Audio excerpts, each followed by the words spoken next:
Isang mapagpalang linggo po sa inyong lahat.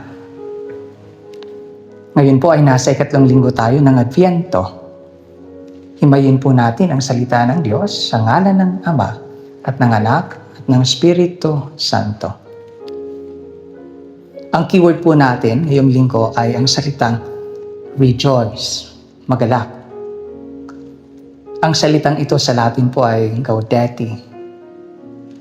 Itong linggong ito ay tinatawag nating Gaudete Sunday. May tatanong po natin, ano nga po ba ang dapat nating ikagalak? Well, ilang araw na lamang po ay Pasko na.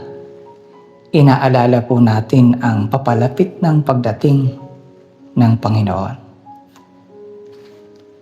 God is close, God is near. At sa ating mga pagbasa ngayong araw, pinapakita po sa atin ang mundong dala ng Panginoon para sa iyo at para sa akin at para sa ating lahat.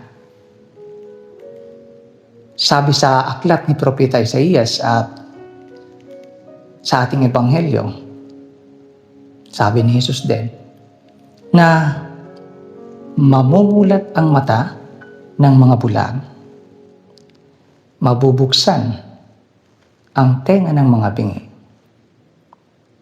lulukso ang pilay, sisigaw sa galak ang pipe, magigising ang mga patay.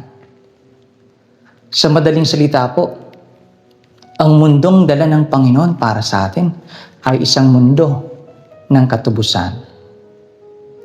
Nang ibig sabihin, hindi po nagpapabaya ang Diyos. At dapat natin itong ikagalak.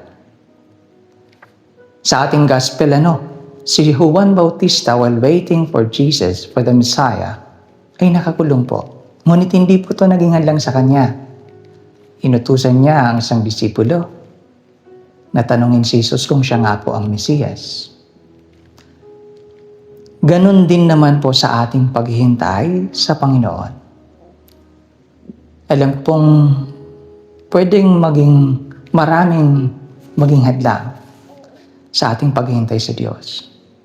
And John is reminding us na itong mga bagay na ito ay hindi dapat maging hadlang sa atin to seek God, to wait patiently for God.